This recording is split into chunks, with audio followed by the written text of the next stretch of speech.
Today we're going to learn how to do this really beautiful, simple henna design.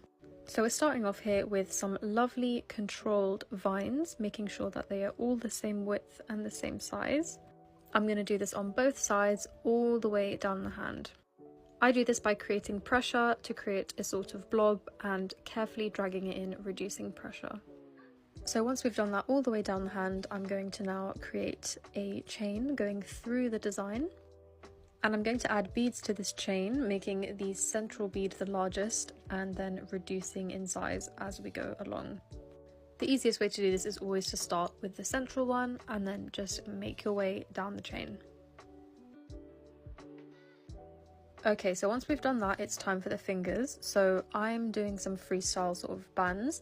I'm starting off with a thicker ring in the middle and moving on to some thinner rings as well. I always add petals and then I finish off with this signature little design, and I'm going to do that on both sides of the rings. When doing your petals, again, really important to make sure that they are all the same width and the same length, that you don't have any sticking out. This is something that you master with time and with practice.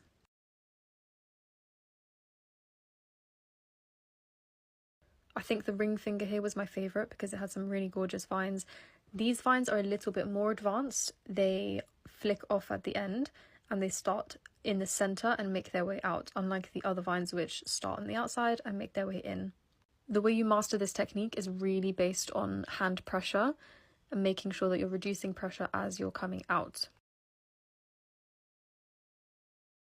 But it's definitely very satisfying to watch and I love doing it. And then we're finishing off with some rings here as well. I don't like to drag my lines on the skin. I like to create enough pressure just to kind of drag them out to make sure that they're super straight.